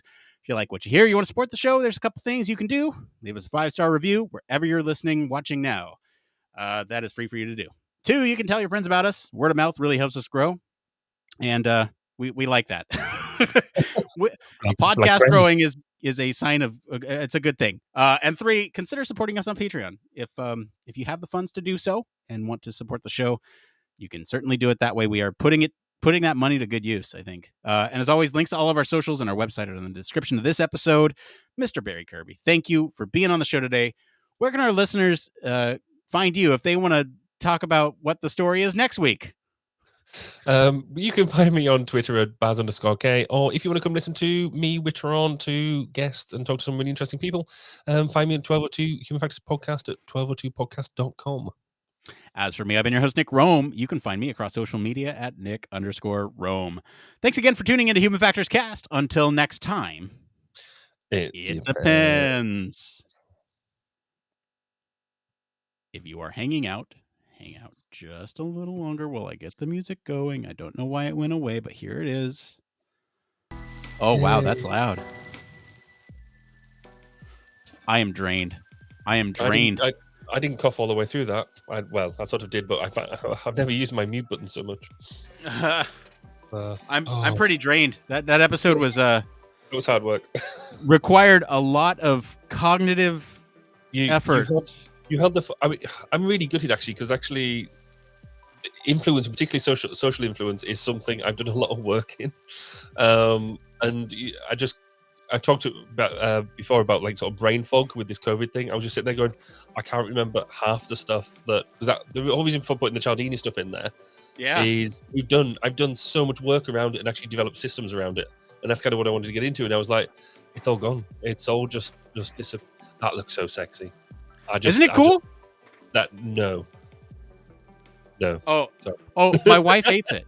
Like I'll be sitting on the couch with this thing right here, so I can like watch stuff, and she's like, I can't cuddle with you because you have this contraption around your neck. And she's right. It's so cool though. It's so cool. Like, I could play games here. With cloud gaming, I just have the controller right in front of me. Right in bed, I could. Like I said, I liked it so much that I have purchased another one that you can kind of see right here. Hey, look at that. Right now I have it right here for show and tell. But the idea is that this would be clipped on the headboard, hanging like over my face, so that way I could look up and see it. It's rather cool. It's rather cool. It doesn't look sexy or fun, but it is sure useful. Yeah. Okay. I can. I'm happy to take your word for it. I think the one where you got your phone on the moment, I can see why that's why you. But the one around your neck, I just kind of think is an accident waiting to happen. So no, I think you're right. No, look. I got the one around the neck originally for like when I was laying down. I was like, okay, I'll just put it on so that way I could look at stuff. And then the other one, I was like, okay, this one's working so great. I want a more permanent fixture, and I should have gone with this one to begin with. I got something similar to that. Well, I had something similar to that one in one of my older cars. But what were we talking about at 20 past? Because Linda's gone. Somebody's pulling your leg, and I can't remember what we were talking about to say that somebody's been pulling our leg. Oh, I think it was. I think it was one of the. It came from. It was. Oh, it was the prototyping one. Oh, it must have been. Yes. Okay, that's fair. That's, What a. Thanks for that, Barry. That was fun. Well, to be honest, I needed something easy to talk about because, like I said, again, COVID brainhead. The guy from Uranus, yes. Oh, yes. Yeah, I mean that one. To be fair, as soon as you sort of said it, I was like, I was reading it ahead of you talking, and I was like, I started cracking up because I was like, I know where this is going. Some of the names that come in from Reddit are pretty great, and I love them. I love them. We got a question from Richard in the chat. How do you find using it? I'm assuming the gooseneck. How do you find using it without the tactile feedback of holding a device? It's actually quite funny. So when it's this version that I have here, the one that's attached to the desk, it's almost annoying. It's definitely more for viewing because as I press it, you can see it like wobbles. That's true. And so it's not great for anything other than like viewing. So if you're watching a video or something like that and you just want to like look up while you're, that's fine. The one that goes around your neck, now this one's actually quite interesting. I'm gonna demonstrate best I can.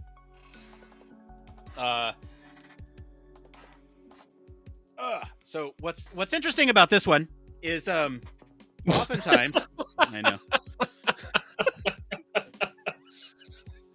Oh, that's genius. For anyone listening, it just fell apart. So the interesting thing about this is that I do find myself actually using it, but it's silly to say that a phone has a lot of weight. It doesn't. This has more weight than the phone, but it's all pushing on my shoulders and on my chest instead of my hands. And so like, I don't know, I feel like I can very much like, of course my dad has that. See, all the family secrets coming out now. Yeah, exactly. I don't know. It feels very much like I don't have to hold it up with my pinkies as much. You know, I can actually focus on like holding my hands in a way that help me navigate it better. It's hard to describe. Yeah, I can see why, in some respects, taking, I guess, the pressure off from your arms as well, because actually holding the phone up in one bit, that I sort of get that. However, that just tells me that I've been holding it too long and need to put it down. Let me demonstrate. This is normal function. I hold it with my pinky below, and I support it with the back, and then I navigate with my thumb, right? On this, I am no longer supporting it with my pinky. I kind of support it almost like a pop socket, where I hold it in between, which I guess at this point I could just get a pop socket, but I hate the way those feel on the back. But I can also just like brace my hand against it with like one finger here. I can't really show. I can brace it with like one finger and point with the other, and it's like fine. To feather your touches. I don't know. I'm trying to think about that. I think it's fine. The question is, do I think it'll be useful for having to feather your touches? I think it's fine. Like I don't. I can be pretty delicate with it. I'm trying it right now. So I don't know. I recommend it. It's actually it's a stupid thing, and it's one that I get like really.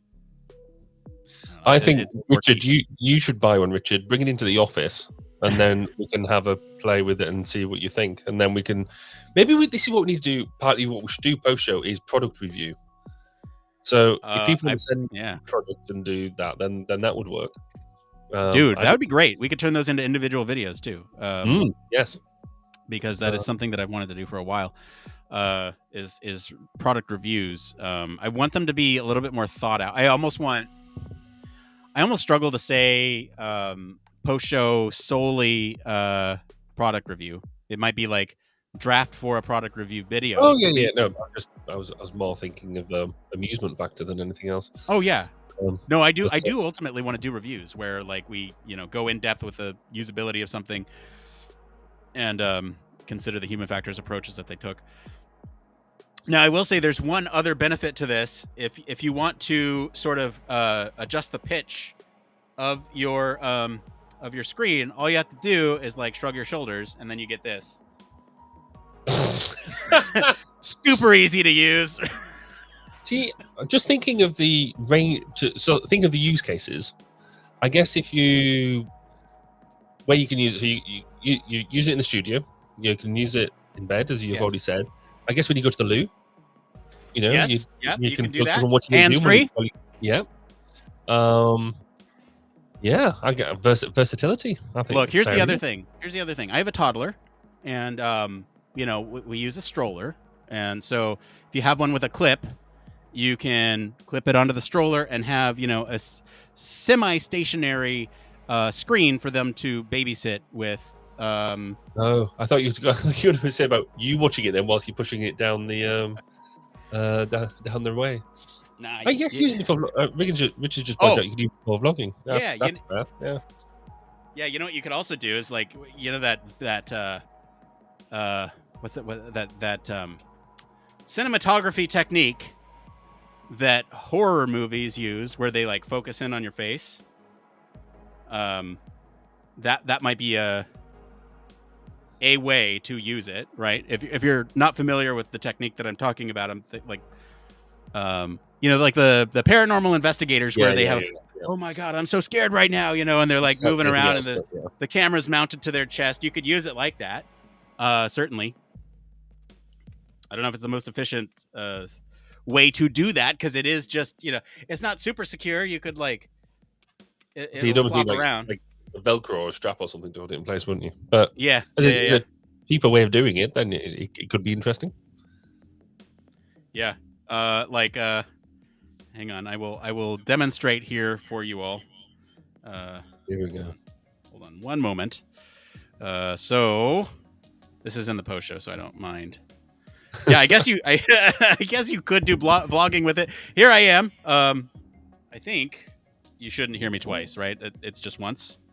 Very flattering view of what's going on here. If I flip this, okay, yeah, that's even better. I'd have to. I don't know. It's. You could certainly. Great view, everybody. Right? Hang on. We'll get rid of that for a second. Let me put it up here. I think that might be much better to illustrate kind of what you could do with it. Indeed. Right. It's you could always do the live from everywhere in the world. It's Human Factors Cast. Where's the camera? There it is. Hey, and then switch it over to this one. You get two different views, right? Although I can't sync up my mic with both of them, so it's a little bit complicated. I think this would be something cool for like going out to a conference. You just throw up the view, and then we could be talking down here below. Wait, what am I doing? That one, and we'll do. Ignore my big face, but like, we could have like the face from the side here. Hold on, face from the side. That is really blown out. That is disgusting. I am really sorry. This face right here. Wait, I'm on both. The one with I don't know how to describe it. Anyway, this one that I'm looking at right now. This would be a camera feed of a bunch of conference goers just walking by while we are talking down below and saying, "Hey, look at this conference. This is great." Be kind of cool, I think. I've still got to work out exactly what I'm going to do when I go up to CIHF conference at the end of next month. Yeah. We should probably talk about that because if you want to, we can do the conference coverage on this feed, or we could do it on yours, or we could figure something out. But I think it might be. I don't know. We'll figure it out. I think there's a mix is certainly good, because I think I'm certainly going to capture a few people for interviews and do some straight up interviews. Right. But then I also want to do the whole grabbing people in the bar, and because I've got some new bits of kit to make that happen. Because of course I have.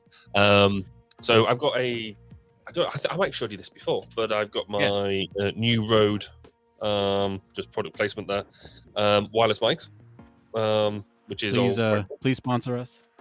Yeah, because your kit's really expensive. It's really good, but it's expensive. But coupled with some decent lavalier mics as well, because even though they do have the inbuilt, they do recommend, or a friend of mine recommended, getting them as well. So I want to try using them out and basically going into the bar and trying to get people to have conversations. I've already had a number of people saying to me, you can have conversations with me pre 2 or 3 beers, not post 2 or 3 beers. Right. But that's where the better conversations come in. Yeah. But I want to grab, like I say, a couple of people for interviews anyway. I've had some roller banners done, which are very exciting. Which are actually, they're here, but I'll put them up next time when I can think about it. And so hopefully we can have them in the background, so there'll be some nice photos. But yes, and then we can do some better, proper conference coverage for this show. Right. Yeah. I'm thinking, you're planning some interviews. Might be so like what we've done on this show before, and we talked about this at the top of last, is any interviews that are centered around the conference, like what are you here for? Yeah, that might be a good candidate for this feed, along with any conference coverage proper. Of course, you have your interviews lined up, so you get content for a year on your feed. Well, I don't know. It's going to be interesting because we're only attending technically half the conference, because half it's virtual anyway, and all my papers, I've got like 4 in there or something, 3 of them in there, is all going to be in the virtual bit. So I'm going to go to the physical bit completely chilled, because I have nothing to present, I have nothing to do except go and enjoy myself, and because I'm taking up quite a few of my team with me as well, I'm going to get them to do all the hard work. Yeah, exactly. That's how you do it. And then I'm going to go to the bar and have fun conversations. So that's called networking.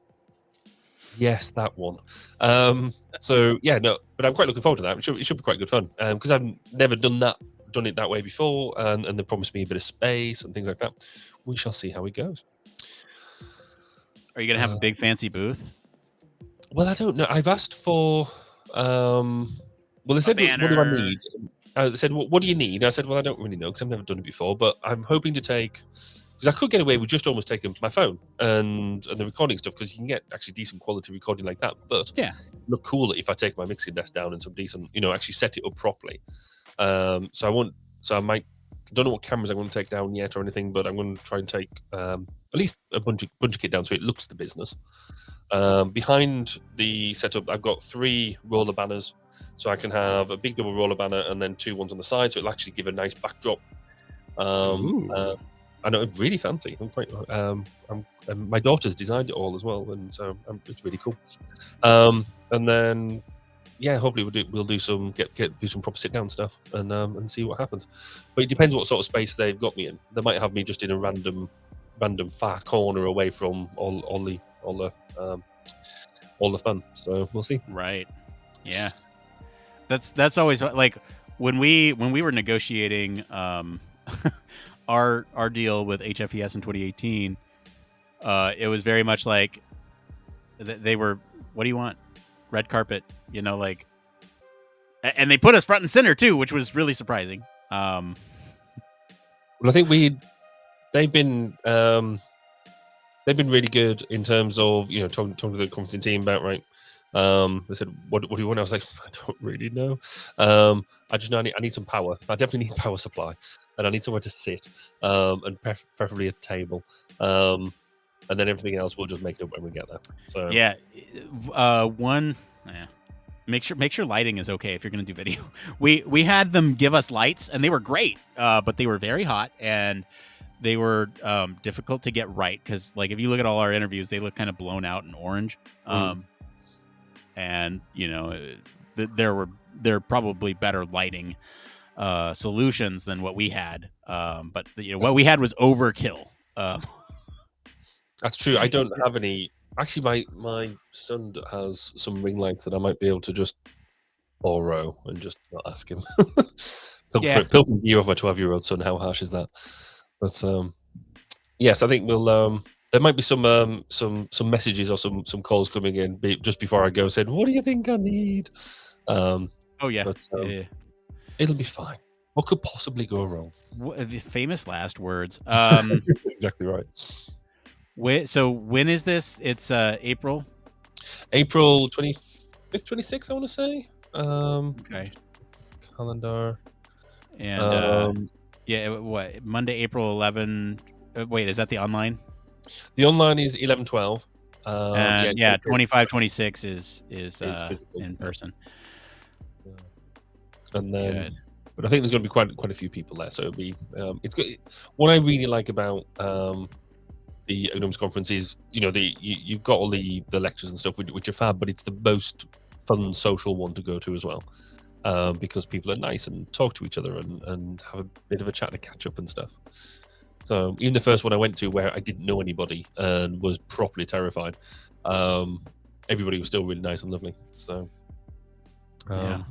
that's Human Factors World for you. Yes. Some fun stories about Human Factors conferences for sure. I'm looking at the venue. I'm looking at it. I want to see how much it would be for me to attend this one day. What's the closest airport? Like, I just want a price, like what this would cost.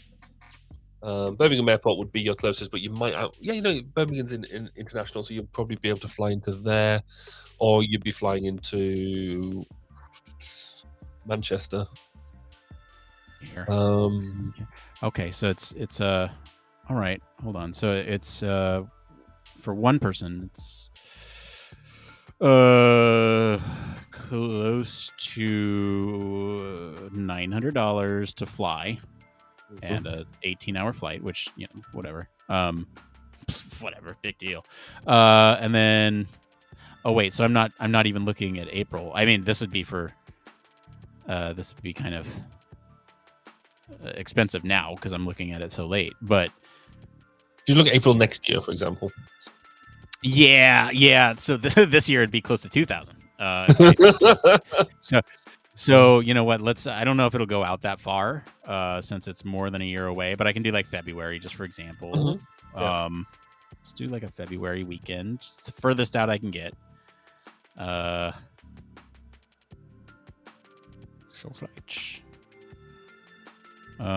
they don't have much data. Yeah, I mean, it's looking like 900, 1,000 to fly. Mm-hmm. And then the entry fee, I hear we may be able to get that waived. I'm fairly sure conversations could be had. But saying that, if we could do maybe a conference theme, could be around communications of human factors, and maybe we'd need somebody to come in from the States to be a keynote speaker. And then you look at things like, well, actually, do you pay for keynote speakers to come along? Maybe some contribution towards travel might be had. Yeah. That could be fun. Travel and lodging. But probably making promises that my body can't cash. But still, funny when you saw people in positions of influence. Yeah. Still, but no, I think because I'd quite like to come out to the States and come to something. Yes. I think it'd be quite. I mean, at some point we should meet. Given that for sure. Pieces for like nearly half a year now. Yeah. We should probably meet, but take our relationship to the next level. Yes. Like meeting. In-person meeting is something I'm highly looking forward to.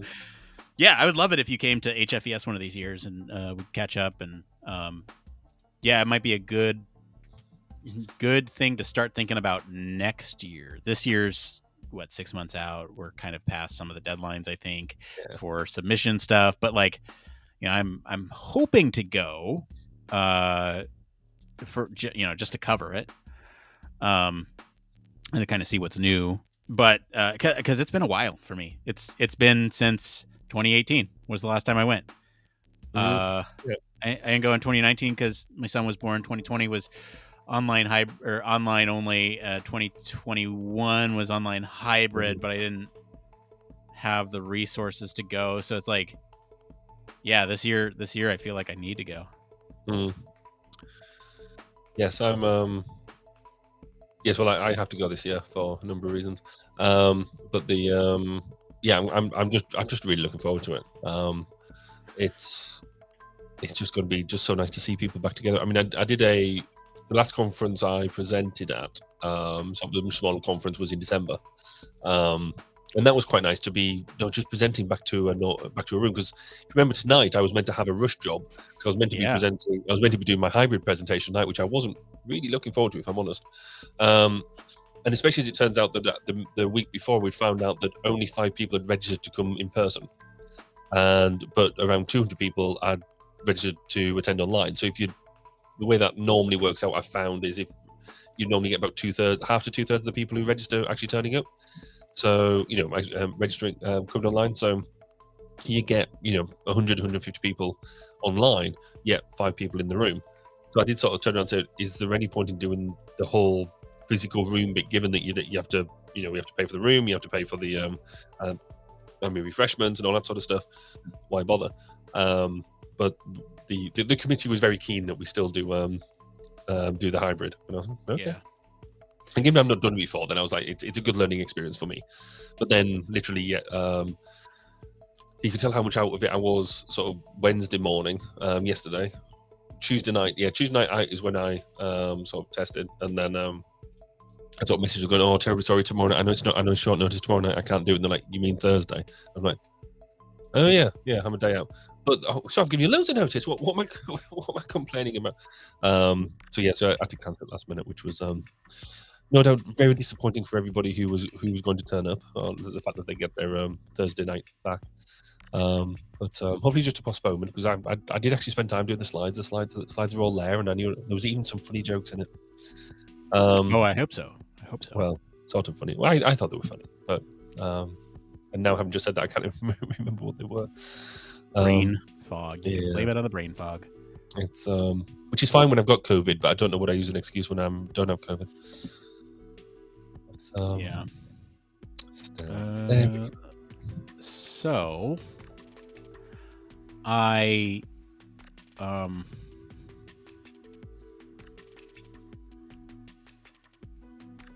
You look like you've broken something. No, yes, I did. It came from stuff. Oh, you're back to doing that. Okay. Yeah. What's that? There we go. I feel the need for some bigger screens. Send messages. I am trying to figure out why, for one reason or another, the bot that we're using for if this then that is not properly posting, because I did check that